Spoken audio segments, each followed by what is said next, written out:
tugiye gusoma ijambo twaraye dusomye nijoro. Reka ndebe abantu uyu mwaka watangiye ijambo rya mbere bavuze ari Yesu. Abantu bavuze Yesu nk'ijambo rya mbere muri uyu mwaka bazamura ibiganza ndebe. Bavuze ijambo Yesu mu kanwa kabo nk'ijambo ryatangije uyu mwaka bazamura ibiganza. Yesu abamugisha. Ijambo ry'Imana tubwira ngo Yesu ni Alpha na Omega, niwe ntangiriro n'amaherezo. Ibitangiranye na Yesu birangira neza. Haleluya. Rero uyu mwaka ni uwa Yesu, twatangiranye na Yesu, n'ibindi bizajya biza byose icyo tubwira Yesu tuti burya niwe twatangiranye. N'ubu turacyari kumwe. Twaraye dusomye ijambo ryanditse mu gitabo cya Filimoni, igice cya mbere, icyo gice cyonyine afite, umurongo wa mbere niwo twahereye. Ndagira ngo mudufashe rwose kubwiriza kuko ntabwo ndi kumva abantu bari inyuma, simpamye ko bari kumva neza. Haranditse ngo Pawulo ingohe ya Kristo Yesu na Timoteyo mwene data, turakwandikiye Filimoni ukundwa dusangiye umurimo, na Afiya mushiki wacu, na Rukipo umusirikare mugenzi wacu n'itorero ryo mu rugo rwawe. Bundwe muri mwe n'amahoro biva ku Mana Data wa twese no ku Mwami Yesu Kristo. Shima Imana yanjye iteka ngusabira ko nsenze, aho niho twarangirije nijoro. Kuko numvise iby'urukundo rwawe no kwizera kwawe ugirira umwami Yesu n'abera bose, kugira ngo gusangira ko kwizera kwawe kubabere kugira akamaro, kubwo kumenya icyiza cyose kiri muri twe.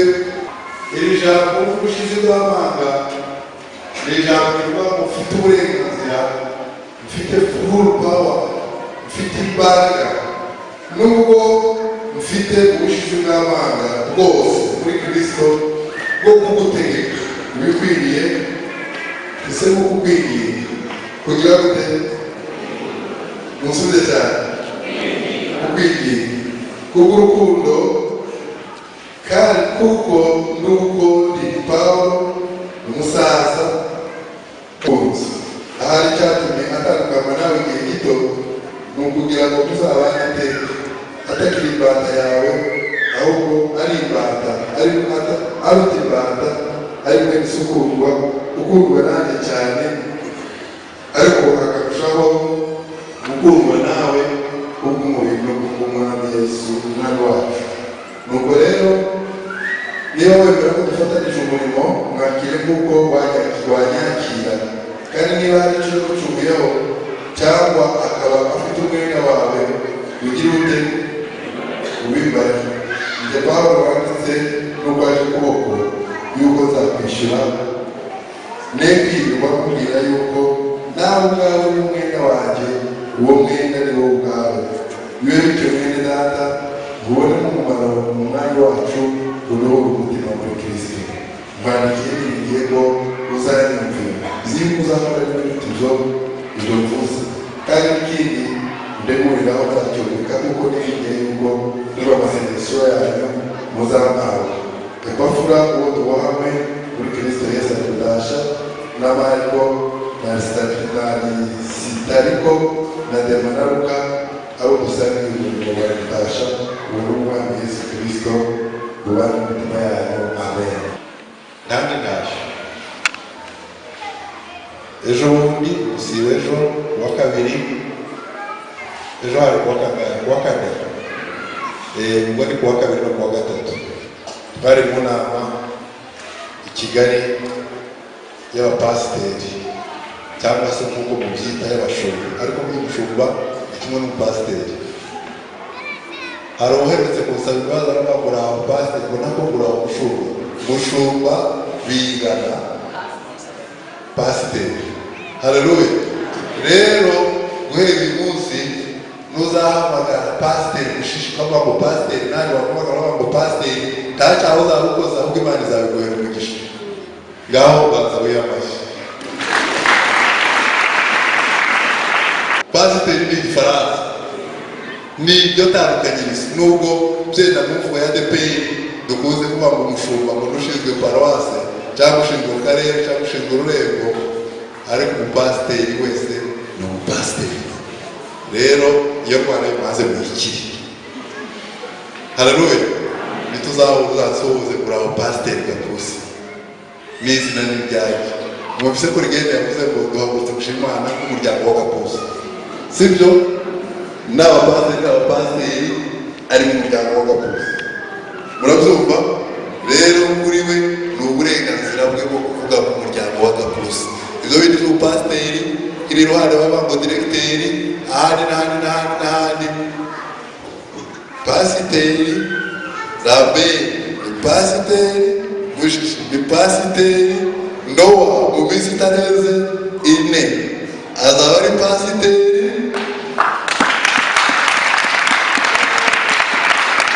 Haleluya. Kandi kuba azaba ari pasiteri bazaba ari n'abashumba. Haleluya. Rero ushatse abashumba, ushatse pasiteri rero harimo n'abapasiteri. Abapasiteri b'amaparuwasi yose yo mu Rwanda yabereye i Kigali, baradushimira ko abakristo b'amatorero yacu bagiye muri yubile. Imirimo itorero ry'Imana ryakoze imyaka 75, baratubwira ngo baduhamagaye ngo badushimire. None bakristo b'icyaro batumva umuyobozi mukuru cyangwa se umuvugizi mukuru w'itorero rya Pentecote mu Rwanda, ntabwo kiri umuryango w'amatorero ya Pentecote, w'itorero rya Pentecote mu Rwanda, yaradutumye ngo tubashimire kuko benshi muri mwe bagiye muri yubile, abandi barayikoreye, abandi barayisengeye. Izo ntashyo n'ubwo gushima mu kwakire n'ubwo babishyimisha. Intashyo zanditse mu rwandiko rwa mbere Pawulo yandikiye Abatesalonike ibice 5:23, kubera ko igihe cyacu kitari cyinshi mu byandike muraza kubisoma. Ndagira ngo byenda abazaba bahari kuwa kabiri, umushumba w'akarere azongera, w'itorero ry'akarere azongera abidushimire, abashimire kuko n'abafite ubwo butumwa agomba kugeza ku maparuwasi. Reka nongerere mbashimire abakristo bitumba ubufatanye n'ubwitonzi no ku murimo w'Imana mwakoze muri uyu mwaka ushize. Imana ibahe umugisha, nimwongere mu Imana amashyi.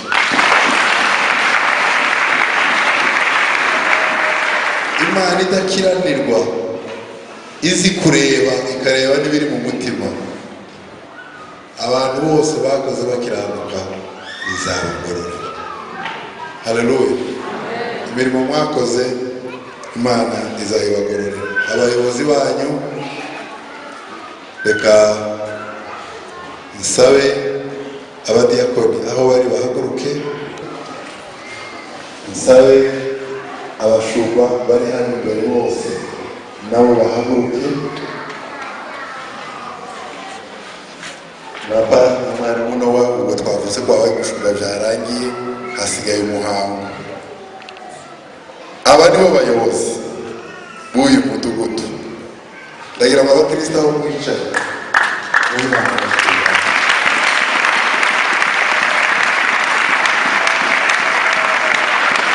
reka barasaba ntabwo bote batere haleluya ndende cyane, rimwe kabiri gatatu. Haleluya. Yesu abamugisha.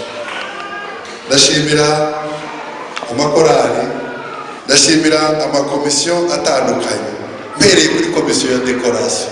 Ndagira ngo mwayiduhera amashyi. Badukoreye ibintu byiza guhera kuri Noheli n'uyu munsi. Imana ibahe umugisha. Abashinzwe kominikasiyo nabo Imana ibahe umugisha. Hari uburyo bwinshi mwagiye mumenyesha amakuru ari y'ibintu byiza biri gukorwa muri iri torero ryanyu. Ndagira ngo namwe Imana ibahe umugisha kugira ngo muze mumenya gutwara amakuru nk'aya Hanani yaragiye ageze kwa Nehemiya amubwira amakuru y'i Yerusalemu, bituma muri we havuga ububyutse bwo guhaguruka kujya gusana inkike. Mujye mutanga amakuru abasha gusana inkike, abasha kugira gute gusana inkike. Nibyo tujye twirinda amakuru atari meza, ariko ayakubaka inkike mujye muyatanga. Haleluya. Ndashimira abantu bashinzwe isuku, Imana ibaha umugisha. Ndashimira abagabo n'abagore bagiye bategura imirimo itandukanye n'ibyo bakoze, cyane cyane bafata n'umwanya wo gutegura ibiterane by'umwihariko. Nshimira abanyamasengesho. Burya umurimo munini nubwo utajya ugaragara ni uw'abanyamasengesho. Abanyamasengesho ni nk'abantu bakoze mu gikoni. Burya abantu dukunze kutaha agaciro imirimo yakorewe hariya mu gikoni, ariko nta mudamu wagabura ibiryo bitatetswe neza. Byamushimisha? Burya amasengesho niyo ahisha ibiryo. Abanyamasengesho bakora umurimo wo gusenga, Imana ibaha umugisha. Reka nongere nshimire ababaye muri iki giterane guhera nijoro no mu masengesho. Icyakora Tumba, umubare waba bampaye muri iki cyumweru bari baje mu masengesho, Tumba yaje ari iya 4, Iberwa bari 280, Mukura bari 220, Sumo bari 200, Tumba bari 65. Inyuma yanyu hasigaye abantu bamwe bakeya, kandi bishoboka ko kubera ko bafite abakristo bake. Rero ibyo birangirana n'umwaka ushize, sibyo? Ababyifuza ko birangirana n'umwaka ushize muzamure ibiganza cyane bibone Yesu abamugisha. Cyo twitabira amasengesho avamo imbaraga kandi n'umurimo wose uvuga. Nongere nshimire abazindutse kare. Hari ikintu nagenzuye, umukristo w'umunebwe ntajya yicara imbere kandi ntajya azinduka. Ibyo birahagije kugira ngo utangire kureba. Usize abafite indwara, hari ababa batwite bakeneye ahantu hari umwuka, n'abarwaye umugongo bakeneye kwegamira, ariko ntukifuze kwicara inyuma, ntukifuze gukerera. Haleluya. Turi gufata ingamba z'uyu mwaka. Ntukifuze. Burya hari n'igihe na za mikorofone zidutenguha, abari inyuma bagatahiraho, ariko uzibura bicaye hano imbere hari icyo baba bunguka. Kandi umwigisha iyo ari kurebana n'uwigishwa barafashanya. Haleluya. Barafashanya. Imitwe yanyu burya iravuga, n'amaso yanyu aravuga. Murabizi ko amaso avuga? Murabizi? N'amaso aravuga. Aba yereka umwigisha ko turi kumwe, turi kujyana, ariko bari inyuma cyane cyane byenda bitatewe n'izindi mpamvu. Mujye muzinduka. Haleluya. Muzinduka mube hano saa 3:15 niyo saha yo kwinjira mu rusengero. Baba baririmbyi babande nizibura 15 aho muzaba mugejeje n'ibindi byose tujye twinjira mu rusengero. Rero intego twaraye tuganiriye ngiye kubihina kubera ko umwanya watugiye, kandi ubushize Pastor Mushishi yaratubwiye ati biragoye kubwiriza abantu saa 6 yamaze kubagera mu bwonko, barimo batekereza ibinure basize ku nkoko cyangwa basize ku nkono. Haleluya. Ibi turi kwiga ni ibiramba, ni ibinure, kandi dufite umunsi wose wo kubirya n'ejo bundi umwaka ukazarangira.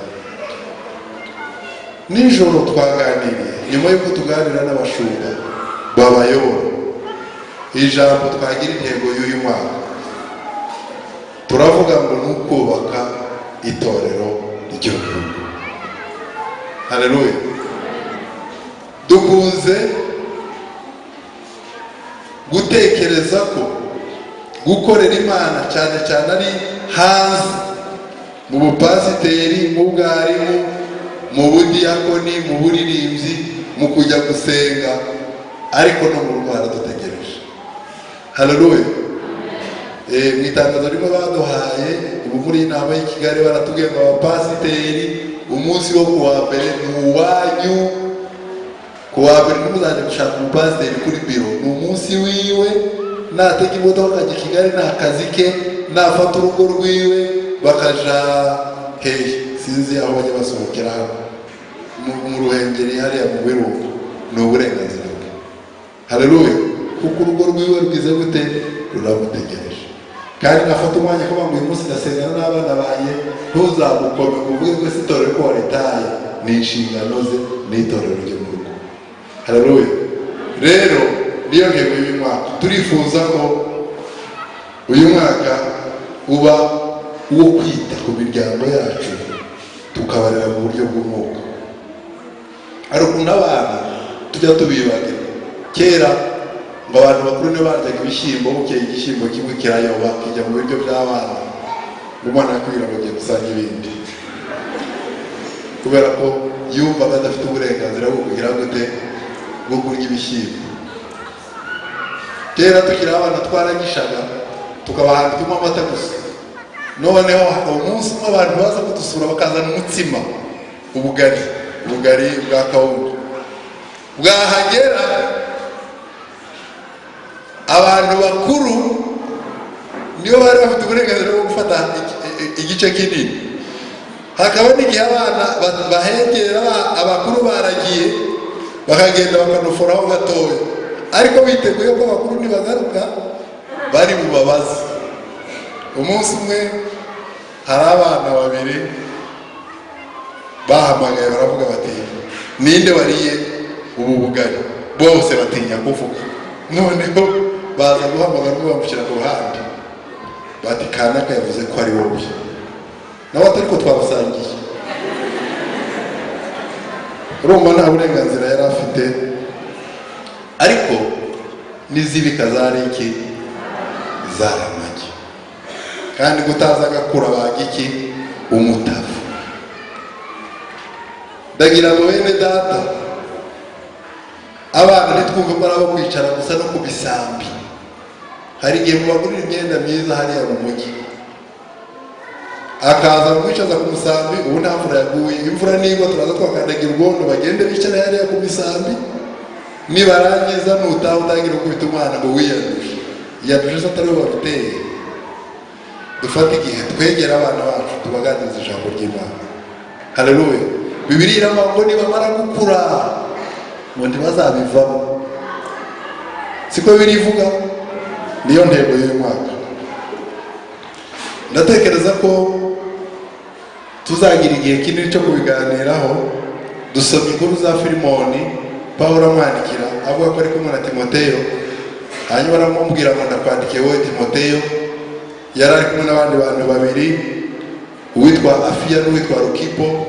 Umwe yaramwise ngo ni mushiki wacu, undi ngo ni umusirikare mugenzi wacu, ariko aravamo n'itorero ryo mu rugo. Haleluya. Ndabandikiye. Avuga ukuntu bafite urukundo, afite ukuntu bafite ukwizera, kandi uwo rukundo no kwizera kwabo byamamaye, n'Imana irabinezererwa, n'abakristo birabafasha. Arangije aramubwira mu rugo iwabo imbaraga zo gukinisha ahandi zigomba gusubira zigatangirira mu rugo. Haleluya. Naho ngaho, kubera ko aho umwanzi aguterera niho nawe ushira imbaraga mu ngabo. Naho ngaho sinabaye umusirikari, ariko abasirikare barabyumva cyane. Niba bazi ngo bazaterwa baturutse ku kanyaru yo hepfo, aho niho bazashira imbaraga mu basirikare, kuko bazi ko umwanzi azahava.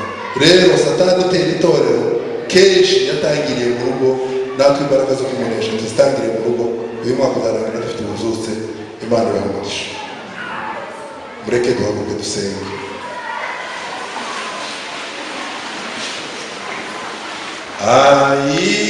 Imana y'ukuri komeza kunyobora, urancishe mu nzira y'ukuri.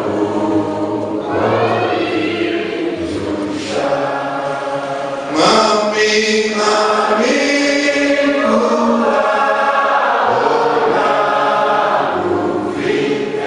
Vite,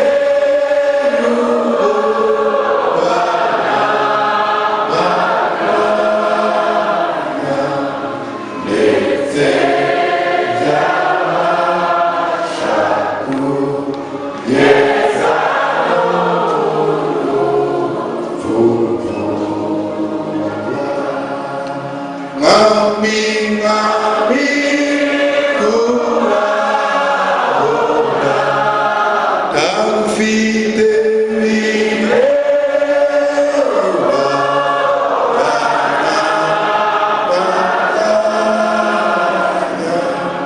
ndetse